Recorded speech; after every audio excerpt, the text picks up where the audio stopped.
Hello, and welcome to the Science Fiction and Fantasy Marketing Podcast, the show where we help. I started too early, didn't I? All right, pay no attention to the half intro there. Tonight I am running the show and it's already a mess. So let me start over. Welcome to the Science Fiction and Fantasy Marketing Podcast. We're here to help you establish your author brand, increase the size of your audience, and sell more books. And I'm Lindsay Baroker, the mastermind behind starting the Hangout. And Joe Lalo is here this week. And Jeffrey Poole took off to sunny Southern California, I believe. But we've got a great guest for you tonight, or today, whenever you're listening. Richard Fox. He started out doing historical stuff and spy thrillers, and then he moved on to kind of space opera adventure. And he sells really well with this series. And I wanted to have him on because he's been at it for about a year and a half now with the science fiction series. So this wasn't one that was written to market after Chris Fox's book came out. And no relation to Chris. They're secretly brothers, but they don't want to admit it. But let me just go ahead and read his intro here. Richard Fox is the author of the Ember War Saga, a military science fiction and space opera series. And he's written other novels in the military history, thriller, and space opera genres. He lives in fabulous Las Vegas with his incredible wife and two boys, amazing children bent on anarchy. Las Vegas is a good place for anarchy. Oh, yeah. He graduated from the United States Military Academy, West Point, much to his surprise, and spent 10 years on active duty in the United States Army. He deployed on 2 combat tours to Iraq and received the Combat Action Badge, Bronze Star, and Presidential Unit Citation. Wow, that sounds really cool. Does that help you with writing the... Well, it certainly adds a good deal of the authenticity because it's, in the Army, there's certain kinds of people in every sort of unit. And like in the Ember War, there's a character named Standish who he's a loudmouth, he's kind of a thief, he's funny, irrelevant, and there's someone like that in every single Army unit. And I've had a number of people who've been in the Army for a long time send me emails like, yeah, I know a guy just like Standish, and there's a guy just like Orozco, and so it's I could put kind of the tropes of people who I got to know over 10 years in the Army into those characters. So it does help with the authenticity. Awesome. Yeah, I did 4 years just in Signal a long time ago. And I mostly remember we had the guy that didn't bathe or wash, and he had a distinct aroma about him. And at least once a month, the first sergeant had to take him aside, or I think it was his section sergeant. But I remember once it was actually went all the way up to the first sergeant and kind of explained that you need to wash your BDUs and yourself. I haven't worked that into a story yet, but maybe someday. But let me jump to the beginning here. What took you from the military to deciding to become an author? After I got out of the Army, I was working as an intelligence contractor. And working as an intelligence contractor, it's like you're on a ship that's already sunk, and you have to find a new piece of wreckage to hold on to before that sinks. So the way it kind of works is you get a contract, you're on a contract for a year or two, and then that goes away. You have to find something else, and you hold on to that for a year or two, and then that goes away. And while I was doing that, I started writing, and right as one contract petered out, the book started to sell. So I thought, okay, why am I going to keep, trying to just keep treading water when the books are working? And I decided to just, stick to full-time writing, and it's worked out much better than trying to to find another contract to hold on to. That's cool that you were making some money and then also enjoying the writing.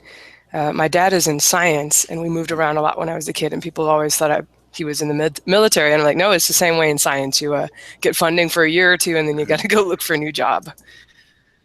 But were you always sure you would self-publish, or did you kind of think of traditional? The first thing I ever wrote was a screenplay of The Red Baron, that military fiction book I wrote. And I thought I would get started in doing screenplays, and The Red Baron did very well in a couple contests, and I started to get a few contacts within Hollywood. And then I realized it's almost impossible to get in the door for Hollywood with screenplays. And that's that's the first avenue I thought I would go down, and that didn't work. And then one day I was at the contractor job, and it was real slow, and I was perusing the internet, and I found Joe Conrad's blog, and and everything he does. And then that's how I first found out that self-publishing was even an option nowadays, because I had that wrong thought that self-publishing meant vanity publishing, where you have to buy 3,000 books and they sit in your garage for your entire adult life, and it's kind of an embarrassment. But then I read, his blog. I'm like, oh, there is a way to do that, and it's possible to control costs. And thanks to Amazon, you can get on the shelves in front of people. And so I saw, okay, it wasn't a viable way of doing things. I have not looked back as far as traditional publishing, with the exception of my audiobooks. So the Ember War audiobooks are with Podium Publishing, and they do really really top notch with the stuff they put out. So I'm quite happy to keep my audiobooks with them, and then leave the ebooks and paperbacks with Amazon. Yeah, I'm the same way. They're doing two of my series, and I'm so excited when I don't have to pay for doing the narration, because I'm doing another one, my older series, and I just wrote a check for almost $5,000 today to. It's a long book, unfortunately. They're long Mm-hmm. books, so it's much nicer to receive the checks and have Oh them yeah, pay yeah. for everything. It does. Yeah, it's a little less stress involved when Podium says we'll take care of it and you hear from us quarterly. I'm like, okay, I can do that. So. Yes, sounds good. So what took you from Red Baron to the spy thrillers? It's the spy thrillers. I was in military intelligence while I was in the Army, and I deployed twice to Iraq for 15-month tours each. And I thought my background combined with that genre would attract readers, and that was not the case. And I think, and it's the books I wrote, I think they were fine, but they just did not find an audience. So it's I looked at, okay, here's the military thrillers, they're not selling, and I, luckily for me, I am Facebook friends with Russell Blake, and and so one day I was complaining to him, my books don't sell, just for me, and he said, well, have you thought about writing in a different genre? And the light bulb goes off. I was like, well, I've been reading military science fiction since I was a kid. I've been watching. I've loved Star Wars since before I could walk. Why don't I write something like that? And that has worked out much better than staying in the military thriller genre, where I hadn't found any success.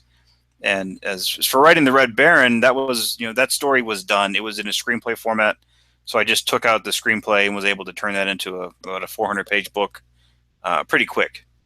And the Red Baron got me my first BookBub ad, and so that got my mailing list primed to a small degree. Does he die at the end of that book? I want to say he Yeah, died well, real young. yeah, it's the Red Baron. It was He a did tough pass time. away. Those You know, and airplanes were death traps back then.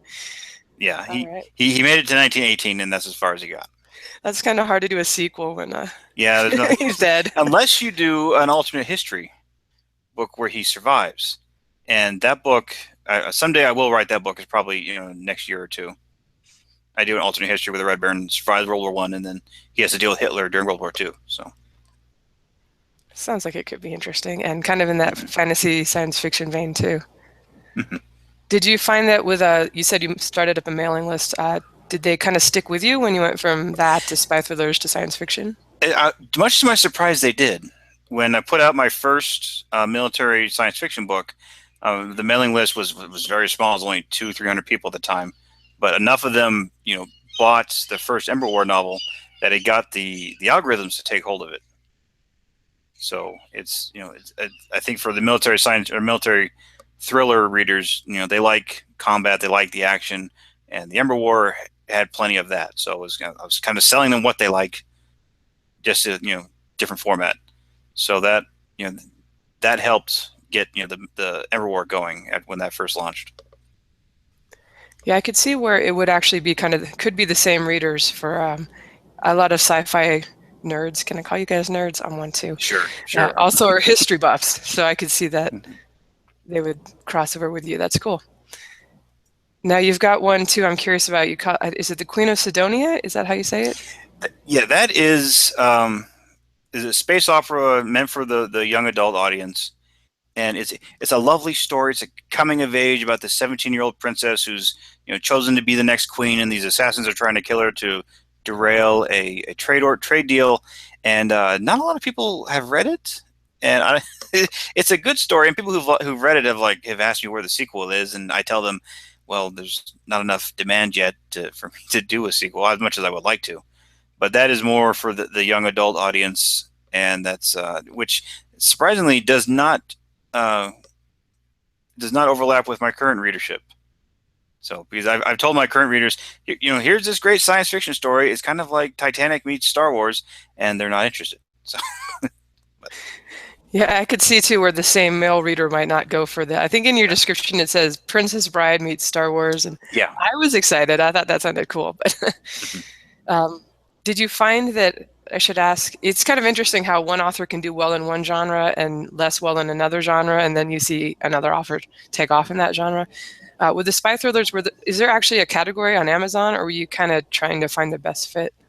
That was Spice Rose was the category I was going with more of the military, the Tom Clancy kind of bent to it. With it's Tom Clancy. You have much more of the people in uniform. Mine was more the CIA agents doing a lot of the military stuff, and it's not too dissimilar from the stuff that's out there, but it didn't find an audience at first or yet. So Yeah, I think that's true though for a lot of authors for their first series. Like you don't really have a huge audience built up yet, and mhm. sometimes you don't have enough to make that tipping point and kind of stick on Amazon and hit a top 100 and get noticed. But we'll ask you some more about the marketing a little later. I'm going to pass you to Joe for some more questions on your Okay. stuff. Yep. I want to start by saying you spy thrillers and historical fiction are both like defined by their basis in fact, and now Mhm. you're on to sci-fi. So have you carried that over? How hard is your sci-fi? Not that hard. I mean, there's space gods and there's wormholes and uh, kind of a time skip in the first book, and I don't bust out the physics books for it. It's just more I try to be consistent with all of my fake my science fiction throughout the books, and then it just something that can at least pass first blush with most readers because it's I'm not going to convince that guy who writes for Popular Mechanics that I got my science right. But for the people Right. who love Star Wars and Star Trek, if I got it close enough, they'll nod their head and they'll keep flipping pages. Yeah, yeah, that's definitely the secret. Is it's so much more about consistency than accuracy. Like once it's established, we have things in this that don't exist in reality. As long as those things are always responsible for the things they're responsible for, if the band-aid over Mm-hmm. the laws of physics stays in place, then yeah, it's amazing how much more important that is than sprinkling in the actual facts. It also helps you to Mm-hmm. avoid bogging the story down with too much, reality, which gets in the way of plot so frequently. Mm-hmm. All right, this is a common question I ask, but you're already 8 books deep in this series, right? Right. Are you writing it as an open-ended series, or have you planned an overall arc? No, I plan for the arc to end at book 9, and Okay. I'm working on book 9 right now. It's going to be out before Thanksgiving, or my readers will come out with pitchforks and torches, but that will definitely be out before Thanksgiving. And it's the main question that's asked by this series is the war with this race called the Zaros, and that war will be resolved at the end of book 9. Now, is there room for more stories? Absolutely. So it's not like I'm gonna do a Babylon 5 where you have the series ends and then 5 years later, 100 years later, 1,000 years later. I'm not doing something like that. But for people who want the whole Ember War saga, it will be 9 books and it will be complete. But there's room for me to come back and tell other stories. Are you planning to do so? Like, have you started to put together notes for another arc? I I would like to. I do have notes for other. I would like to do a prequel about the main character, one of the early characters in the series named Mark Ibarra. And I've hinted at there's a place called Terra Nova, and there's a colony that gets established out there, and I touch on it again in book 9, but I don't resolve anything with it. So that's there's people can go through the wormhole, go to Terra Nova, and have more adventures. So that's established too. So, but I'm going to do a different series when I get done with it with the Ember War. Still military sci-fi, still space opera, still in the same, for the same readers, but it's going to be, something a little different because, the way I look at with the Ember War is like if I do 20 books, every time I put out another book, that barrier to entry for new readers gets even higher. It's like with Honor Harrington and with David Weber. There's those books have been out for 30 years, I think 25, 30 years, and there's a whole bunch of books to read. And so, you think of that new reader, it's like, I love Honor Harrington. You should too. You catch up with these 25 books so that we can be at the new book together. And that's just a bit too much, I think, for most readers. So I'm trying to limit the Ember War series to something digestible. And even 9 books, I think, is a little too much. But that's just where the story went. Yeah, it's a really tricky thing. We've spoken about this in the past. It's a tricky thing to balance the popular series that you want to keep going to a series that can continue to sustain new audiences as opposed to just feeding the original audience.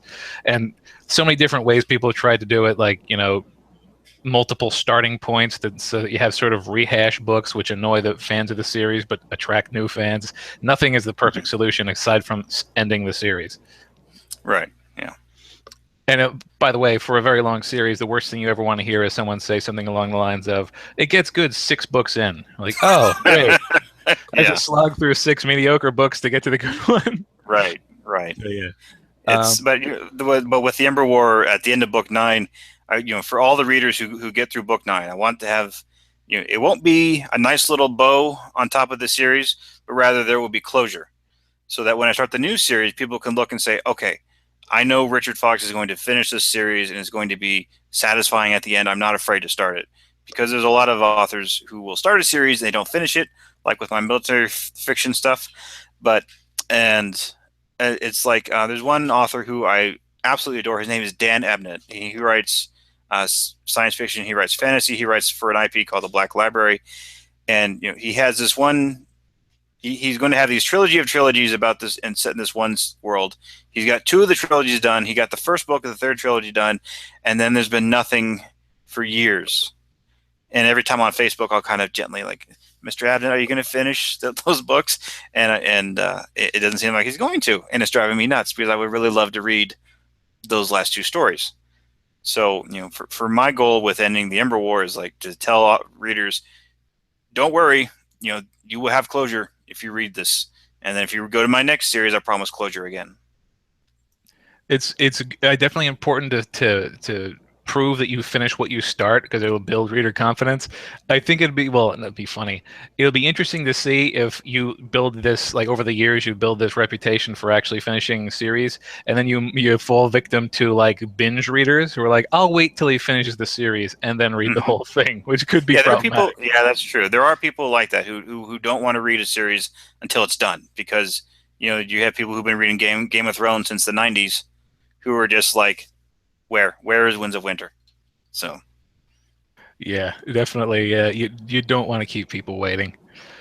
All right, so just because you said you planned this 9 books as a 9-book length, like, did you plan all 9 books from the start, or did you sort of have the arc in mind and construct individual books as you went? I had the whole arc in mind. Like, I knew what the last scene of the series was when I first wrote it all out. And then kind of along the way, I found opportunities for more stories. Like, I thought this might have been a 6-book stories, but then I thought, then it's like, for the 8th book in the series is called The Crucible. And that's where, the characters have to retake this space station that their allies, their once allies have captured from them. And,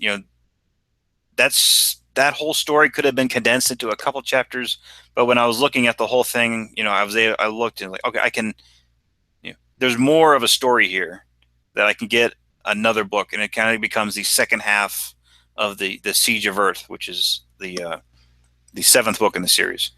So, as I'm writing it, I see like, oh, here's another opportunity for a story. It's good, it's interesting, it doesn't detract from the whole overall length. So I'll go down that rabbit hole and write another book there. So it's but I have not been accused of writing filler books yet. So I must the readers seem to be happy. Yeah, I think it's good to like, again, you plan out however many books, but when you see that there's room for another book, I think it's good that you actually allow yourself to do that, because otherwise you sort of fall victim to, you're writing a plot that you devised at a much earlier stage in your career, and you're sort of hemming yourself into your earlier skill set until that whole story is told, which could, injure you in the long run. Now, you had said, first off, that you've got another series in mind that's in the same genre but not the same series, right? Right. And I think that's an interesting idea. I know, like in my case, and a lot of people that we've spoken to, when they try a new series, they try it in an entirely new genre. And doing a second series in the same genre, do you think there's going to be any fear of confusion that people might think that they're continuing the story when really it's a new thread? It's I mean, when I put it out, I'll tell people like, here is the story, and then one of the big things about this new series is there will be no aliens. And this next series is kind of based on the Free French experience during World War II, where you had you had French soldiers who were deployed outside of France. The Germans show up, take over, and then you have these French armies outside of France who were kind of looking around, going, "What do we do?" And for them, the English and the Americans said, "Well, we'll supply you and just keep fighting." So it's kind of based on that kind of notion where you have a kingdom, their planet is taken over by the enemy, and then you have this fleet who doesn't give up, doesn't surrender, doesn't go home. They find a way to liberate their homeworld. So it's different from the Ember War. There's no overarching alien race that they had to figure out the mystery of the Zaros to defeat them. Where this is, the enemy is known, and there's a lot more political intrigue than there was with the Ember War. It's an excellent premise. It sounds like it'll be a cool one. All right, so now that you've got that planned out and everything, and you've already changed genres a few times, are there any other genres that you'd want to give a try? Oh, I do want to write a fantasy novel, and I want to. I've got the hero's journey on my desk. I've read through several different, the format for that, and I had a idea for a fantasy book. Must have been 20 years ago. It's just been sitting on, it's in the notebook, and I'm going to take that story, put it into the hero's journey, and write that out. And the risk is that I go to my military science fiction readers and say dragons, and they say no. So it's that is a bit of a risk. So I'm waiting until I have a few more series done, so that if I spend 2-3 months writing, or even 4 months writing this fantasy novel, and it flops, that's okay. I've got I've got a structure behind me to go back to, and a readership who would forgive me for deviating a little bit. So. Yeah, I can tell you from experience, number one, the 20-year-old fantasy idea might surprise you with how well it works, because that was my experience, and it's the reason I'm able to do this now. And number two, when you have multiple genre series in multiple genres, you start to create factions within your fan base, which is not a bad thing. It leads to very interesting discussion, and also you get to do fun polls where people try to outvote each other. So that's my 2 cents on it. And then I have ideas for some steampunk novels, which are, it's still, all that gets lumped into science fiction. It does. But, if you look at steampunk and then you look at Babylon 5, these aren't the same things. No, they're not. It's almost like if you average science fiction and fantasy, you get steampunk. Yeah. I wish. I have a steampunk thing that right now is doing reasonably well, and it does seem completely out of place in the fantasy setting. Mm-hmm. Okay. Well, that's it for my section, so I'm going to hand you off to Lindsay now. All right, let's jump into some of the marketing stuff. Now that you've written in a few different genres, I think I know what the answer is going to be, but what's your experience been for you, what was easier to work with and to sell books in? It's the military science fiction was a lot easier, because the way it is with military sci-fi is that some of the bigger publishing houses, like Bain, they don't put a lot of their stuff on Amazon. And one IP I read is from the Black Library with Warhammer 40,000. They don't put a lot of their stuff on Amazon, especially not their ebooks. So these publishing houses who have really very talented, incredibly talented authors and a lot of content, and they don't put it on Amazon. So when I go to Amazon and say, here is exciting military science fiction for you to read, readers love it, and I am easy. It's easy for me because I'm not competing with David Weber to a great degree, or John Ringo to a great degree, because their stuff gets segregated off to a different website. So getting into this military science fiction on Amazon was a lot easier than getting the military thrillers into Amazon, where you have the Tom Clancy's and your Russell Blakes and everyone else. Yeah, that's an interesting point. We've definitely talked before about how there seems to be a kind of a dearth of traditionally published space opera out there. Like there's certainly some, Mm-hmm. but if you look through the list, the top 100, it seems to be almost predominantly indie authors right now. That's So right. Yeah, good for us, I guess. I'm not complaining. Yeah. It's yeah. I mean, if those publishing houses are going to ignore that audience, I will give that audience something to read. So Yeah, I didn't even realize they were doing that. I know I've gone to Bane's website before to buy, they do e-arcs for like $15 sometimes, mm-hmm. but that's about it. I have to really like an author to go spend $15 on a ebook too. So I'm kind of curious with your thrillers. I love to deconstruct stuff, The first one is listed at 46 pages on Amazon. Is that right? Is it Yeah, that short? was a boo-boo from me as starting off. I thought I'll do book one, as a perma-free, and it was going to be a prequel story that leads to book two, which is actually the 90,000 word novel. And that was a swing and a miss on my part. I don't recommend anyone doing that, is because that book zero should have been a free download. Sign up for my mailing list and get that. And I screwed the pooch on that. So learn Yeah. from my fail. Yeah, I was wondering People- if that might have kind of made people less likely to get into the series, just Yeah. seeing that it wasn't a full novel. No, yeah, it's perma free on Amazon as a short story, and then it's you can get that 90,000 word novel for signing up for my mailing list, and it's I still get 15, 20 free downloads a day on that, but not a lot of people go into the first book.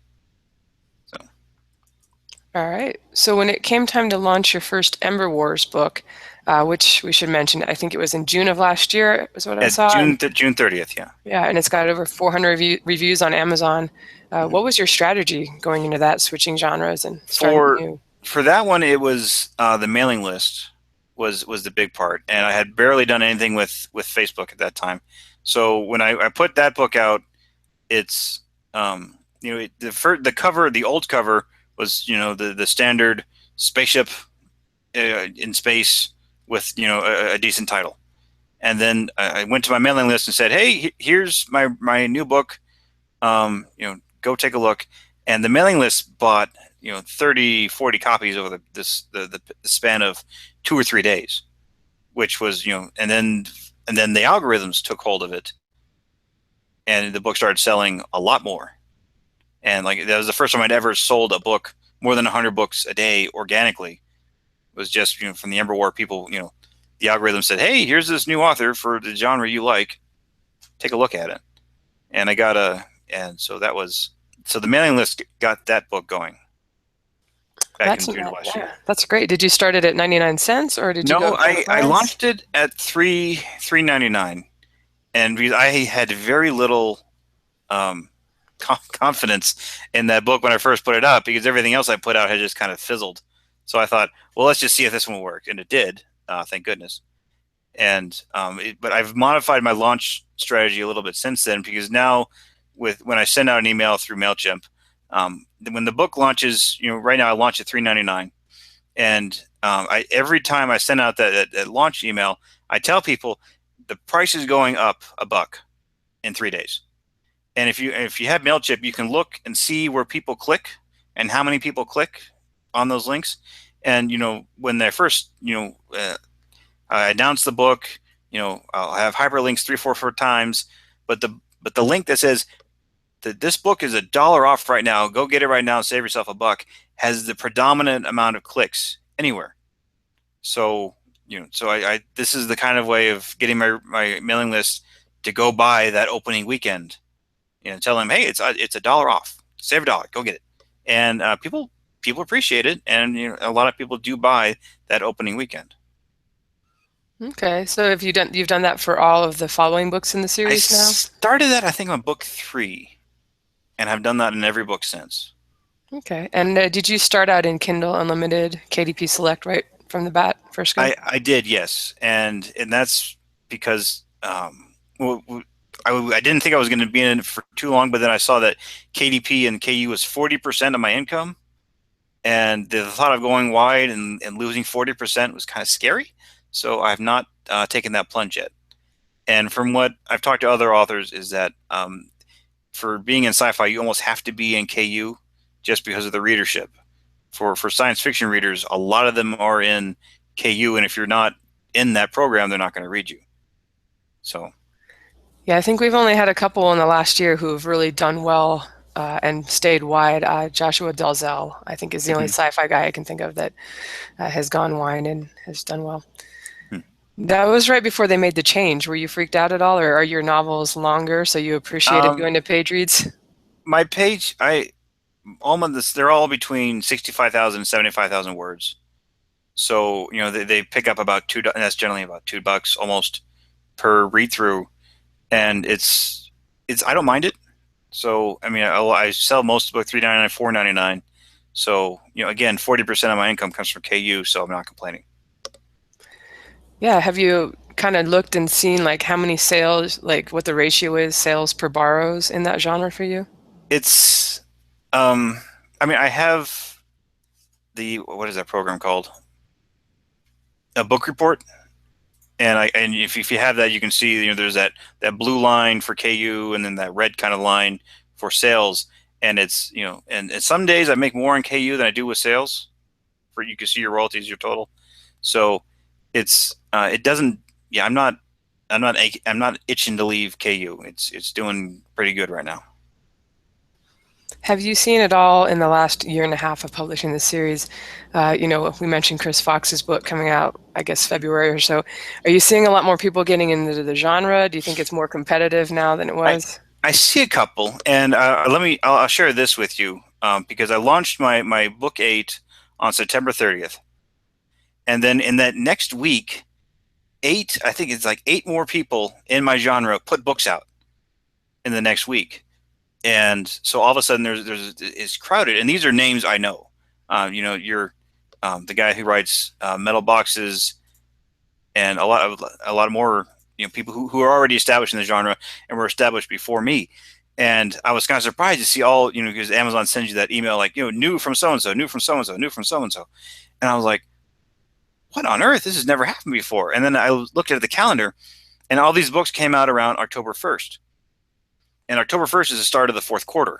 So I think a lot of the other authors who write full time, they look at they try to plan out taxes and everything, and like, well, I want to have a strong fourth quarter, so I'll release the book on the first day of the fourth quarter.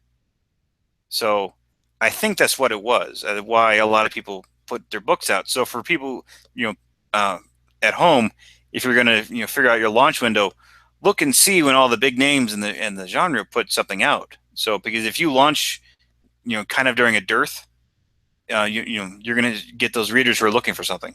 But if all 15, 20 of us who kind of own the military sci-fi genre, if we all put out a book in the same week, we're all fighting for those readers who are looking for a book that week.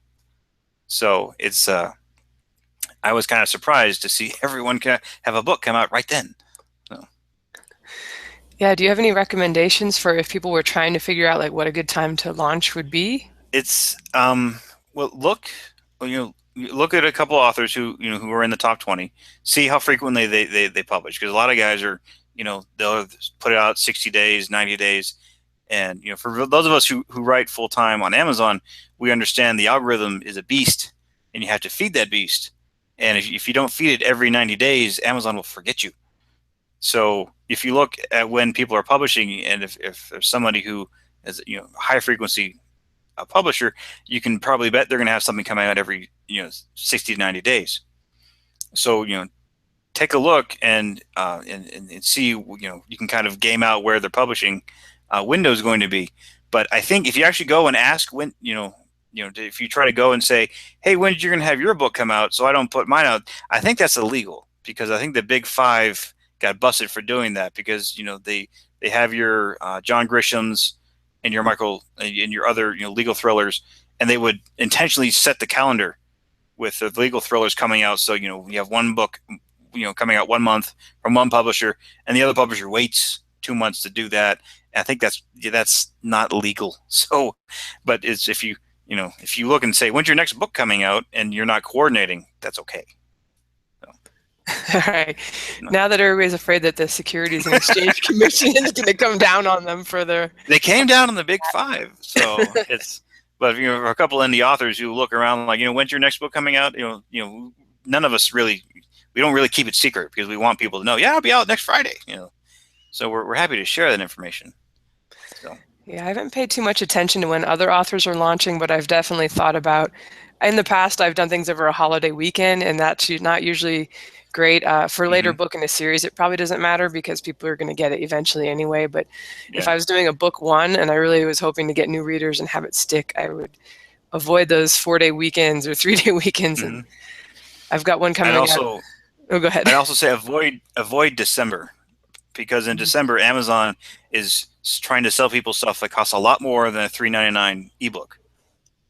So, the chances are you put out a new book and you're just going to get lost in the noise of Amazon trying to sell people DVD players.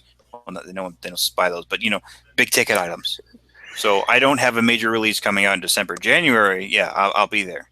So, but I'm going to kind of see December to something else. I agree. I've seen a few Christmases now in the industry, and it's funny because people really will book a ton of ads and you can't actually get a BookBub ad or anything that time. It's really hard. And I don't really know what they're thinking because nobody buys ebooks for each other for Christmas. Yeah. Rarely. It's not like you can wrap it in and put it under the tree.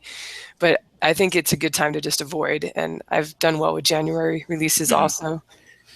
And I'm avoiding. I had told my editor for this one, I'm like, can we please get this out a couple weeks before the election in the US? Because just in case the economy implodes or something, oh gosh, I want everybody to have bought my book first. Yeah.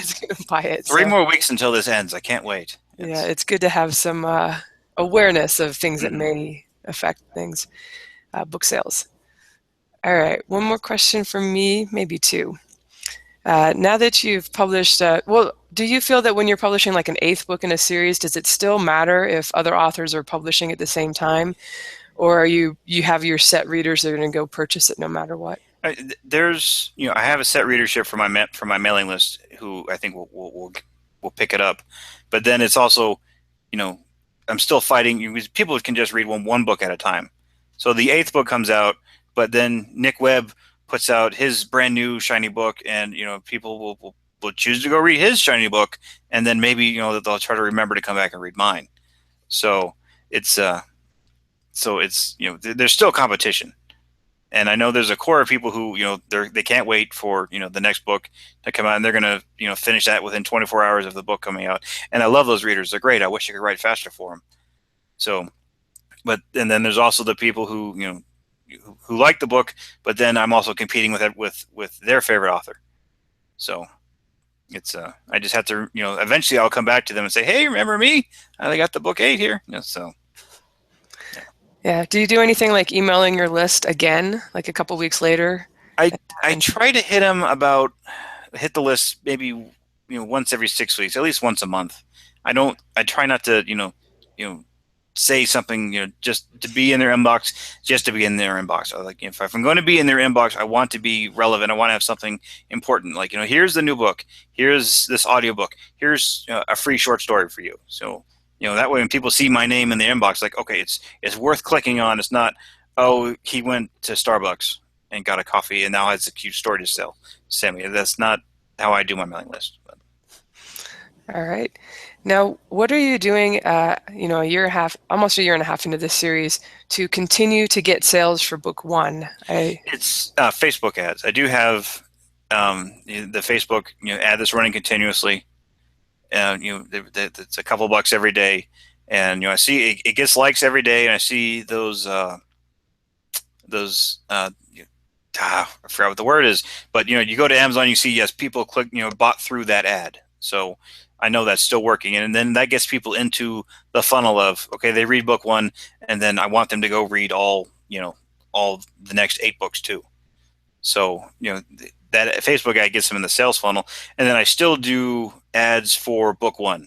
And me, like everyone else, I get rejected by BookBub all the time.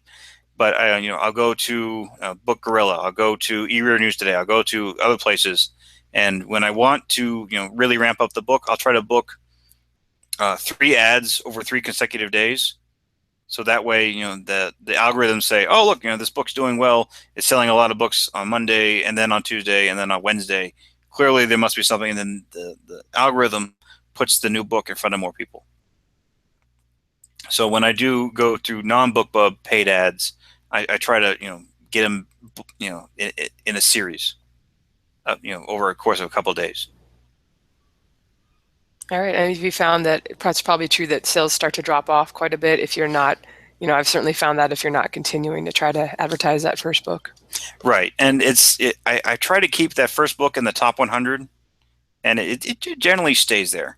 So it's and then continuously with the Facebook ads, and then I know when the new books like book 6 comes out, that'll get put on the hot new release. Then I'll get put on the that generally it'll make the top 20 in the genre, and then that'll get in front of new readers who will look and say, oh, book 6, I don't want to jump into book 6. Let me go look at book 1. So when I put out new books and those get attention, it leads that logical conclusion of people saying, let me go look at book 1 and see if that's worth getting into. Yeah, it's definitely easier when you still have the series going. I'm at the point now where I've got some series that I finished up a few years ago, and the challenge is to keep the book selling even when you're not putting out new ones and you're not on those lists. And when I get to the next series that comes out, that's going to be out in January. And at the end of that book, the call to action to get on my mailing list is the Ember War book 1 for free. So, they get through new series, like, oh, look, now I can go get this Ember War book 1 to read. And then that gets them down, gets readers into that sales funnel where read those other 8 books until book 2 of the series comes out, hopefully within 90 days. So it's, once I get someone's attention, I want to keep it until, I've run out of stuff for them to read. So. All right. Yeah, this sounds like a good idea. Okay, now the last question for me. When you published the book, I don't know if you were looking at the tropes or writing to the market or anything like that, but did you go in and see what's selling, or did you just kind of write what you wanted to write?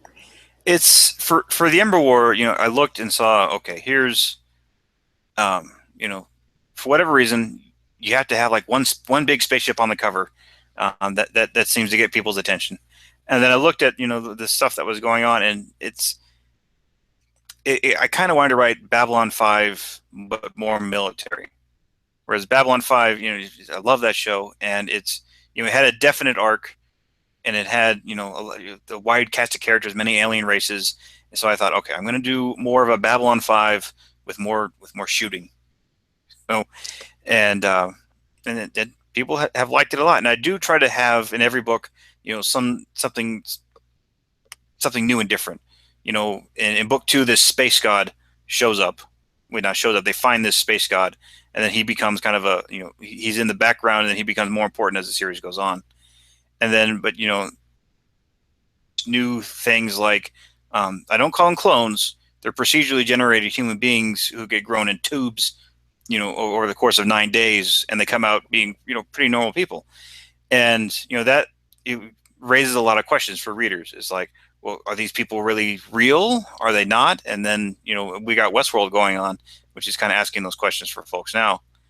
So, it's as the series goes on, I try to put in new things for people to go, I wonder, as it goes on. So, and that kind of keeps the interest going, where people like, every time they get the book, it's not just, the ship running around blowing stuff up, because that gets boring. So I try to, they're still blowing stuff up, but there's a new problem to be solved in a different way every single book.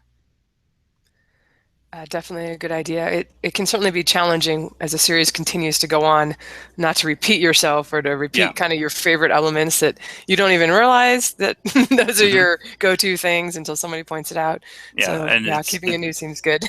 There's a couple of times where I've looked at my outline and going, well, I'm just having Hale go find something again. He's one of the main characters. And like, let me make things worse for him, so that him just going to go find something has a little bit more to it than just here's the MacGuffin, bring it back to the ship. So.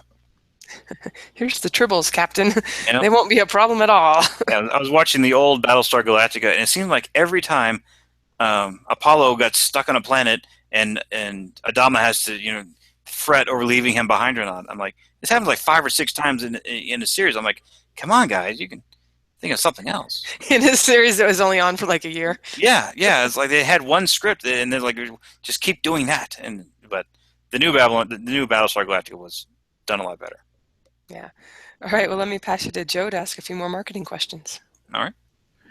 Yeah, first I just want to say it's funny with things repeating themselves like that. One of my favorite things in any kind of fiction is when somebody is self-aware with the repeating plot and have the characters sort of comment on the rut that they've gotten into. I've read it a few times, and it always gets me. Mm-hmm. Yeah, I have I kind of a little bit of that in the ninth book where, they have these Marine characters and they know if, as long as this one other character doesn't show up, we'll be okay. And then she walks into the room and everyone's going like, ah, no. So. That's great. I think there's a line that's one of the fantasies I haven't put out yet, where someone's like, "It seems like being a hero is mostly just a lot of walking." All right, so we one of the things that I was going to ask has been covered. It was sort of what I refer to as maintenance marketing, like marketing you do in between releases, and you do Facebook and whatnot. All right, so obviously, especially for genres like space opera, covers are super important. Who does your covers, and how much input did you have into them? I have an artist in New Zealand who does all my covers, and he's a very talented guy. And I go to him and I say, I want this, that, and the other thing, and he does it. And I'm lucky that I have custom covers. No one else has got what I got. And if you look at the military science fiction genre, there's a couple ships that seem to be on everybody's cover, and that's because those are on 99 Designs in their open market. You can use this ship, and then you see it a lot. And when I was doing my stuff, I'm like, I don't want that ship again. Everyone else has got that ship. I'm going to do something different. Yeah, super important to stand out, and it's not cheap to stand out, unfortunately. No, but I don't mind that expense as long as I've got people look at my stuff and go, okay, that's him. It's not. Naturally. I've seen this ship before, so. Yeah, it's amazing how I've had people say this with my stuff. The same artist does all of my covers with one exception, and he manages to maintain like a visual theme within series. Mm-hmm. And so many people have told me that like I can tell at a glance that that's the new book in this series because it looks like all the others. Right. It's an amazing piece of branding that a lot of people sort of miss out on. Mm-hmm. And then I have the same guy that does my lithography. He's in Romania, and so he gets the font and everything else just right. So it's that kind of branding is worth paying for. Absolutely, it is. My artist is in Greece. It seems like you got to go across the ocean to get some of these people. And we've said it many times in this show, but I'm going to repeat it again. If you are an artist and you want to make some money, make some spaceships and dragons and release them into stock photos because we need more. All right. So next question I have is. A lot of people we've had on the show try to calibrate the length of their book to the magic length that minimizes writing time while still producing an engaging story. Do you like sort of plot your books to a certain marketing defined length, or do you let the story decide? It's more the story, and I try not to go too far. And one thing that's been limiting me is the binding I used for the paperbacks. I use the 5x8 binding, and we're getting really into the nerd stuff here when it comes to publishing. But Amazon won't let you put out a book that's too long in that binding. So there's a couple of times like I can't have this book be more than 75, 78, almost 80,000 words. So, but I have not written a book that long, but I know that wall is there because otherwise I have to do a larger binding, and that would look horrible on the shelf. And so yeah, that's kind of a really strange aesthetic to be worried about. Is like I'm not gonna have the book be too long or it's gonna look bad on the shelf. But that's the way I am. So. You know what? That is a publisher decision. There are publishers who have had to make that decision. I subscribe to Make Magazine, and they changed their format a while ago, and it looks stupid on the shelf, and it makes me sad. I always want to put them on two separate shelves just to sort of hide the fact. So people do care about that, and it's good to think about it. All right, so yeah, that's it for my marketing questions. But because Jeff isn't here, we're going to pull two classic Jeff questions. The first one: do you have a social media presence? I am on Facebook, and I like that a lot. I got off of Twitter just because I spent too much time arguing with people on it, and I have yet to figure out the code for selling books on Twitter. So I'm done with Twitter. So I'm on Facebook. I really enjoy interacting with my readers on Facebook. So that's where I'm at. Excellent. Yeah, Twitter does seem to be very amenable to argument and not amenable to direct sales. And the other question is, if given the chance, what would you tell a younger version of yourself regarding, writing?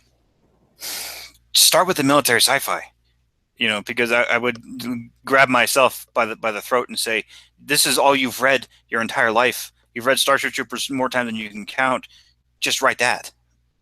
And so that's what I would tell myself to go to the genre that I really know or really really like, and right there. Now, I also read a lot of Dragonlance and when I was a kid, so I would not be I wouldn't tell myself don't write fantasy either, because I've read a lot of that, and I think I'll put out a good story in that genre.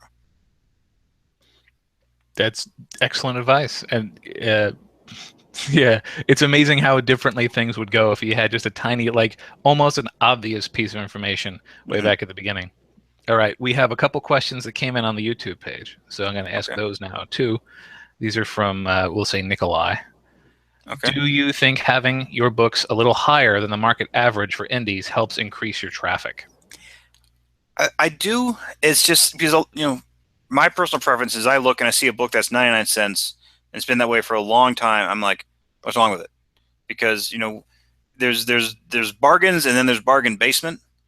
And a lot of times for readers, if they look and you say, oh, this book is only 99 cents, unless it's short, people are going to think, why is it 99 cents? They're going to get that jaundiced eye. But the stuff, what I write, I pay a lot of money for editing. I polish it as best I can before I go or I put it out. So I think at $3.99, $4.99, that's well worth what it should cost. So, and for a lot of authors like Dan Abnett, who I love, if he puts something out at $9.99, I'm going to buy it the same day.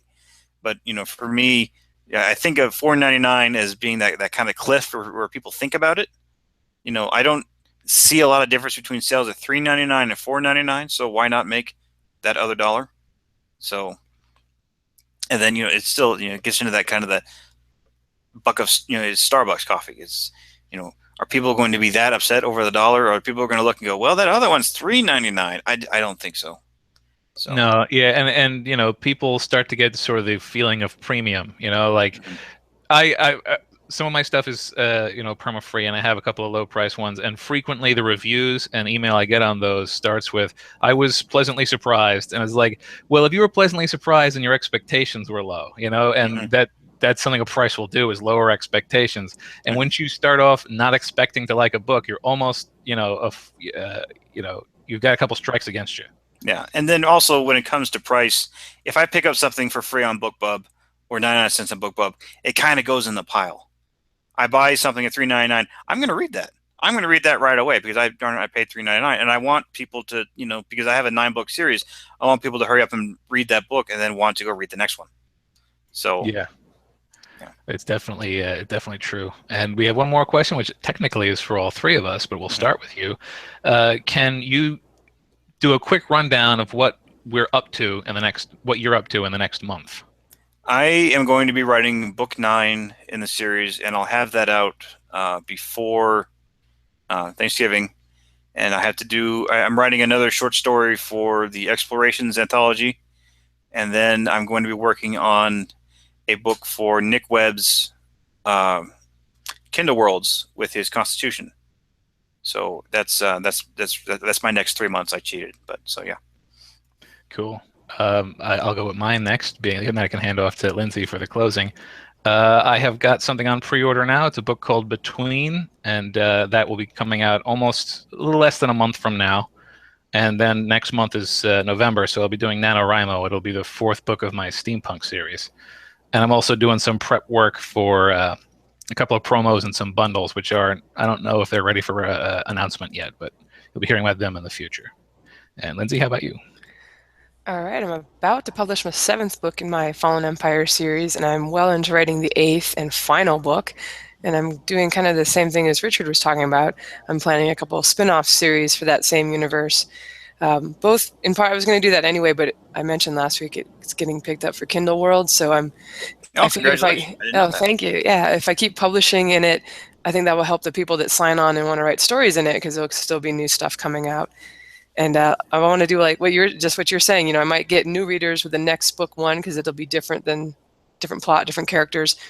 And then I can say, hey, if you liked this, there's this whole other series in the same universe. And so that'll be fun. And thanks for asking, Nikolai. I guess it's up to me to wrap things up. Joe muted himself, so he's done. All right. Well, I guess in parting, any final advice for any authors that are maybe just getting started now or have one or two books out that aren't doing as well as they'd hope? Oh, keep at it, because I failed hard for a good year and a half before before Russell Blake, slapped me upside the head and said, "Why don't you try writing, something that you know better?" So, just because if you have something out now, it's not selling, keep at it, because you're only going to get better as a writer.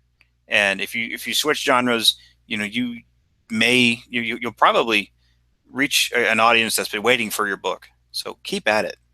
And if the first couple books don't sell, fine. Just have their anecdotes about when you weren't succeeding, and just, drive on to that new one. All right, cool. And why don't you let everybody know where they can find you and maybe the title of your first book so they can check it out? Right. I would suggest looking at The Ember War, and you can find that on Amazon. And it has an amazing audiobook too. It's read by the incredible Luke Daniels. And so if you want to find me, go to Amazon, just type in Richard Fox, and you'll find me right away. And then come to Facebook at Richard Fox Author and say hi. And I look forward to meeting you there. All right, great. And I will put the links in the show notes. Looks like this is going to be episode 103. We're getting up there. So come on by marketingsff.com if you want to leave a comment or get the links that Richard mentioned. I guess that's it for now. And y'all have a great week. And thanks for listening. And thanks for joining us, Richard. Pleasure to be here. So long, everybody.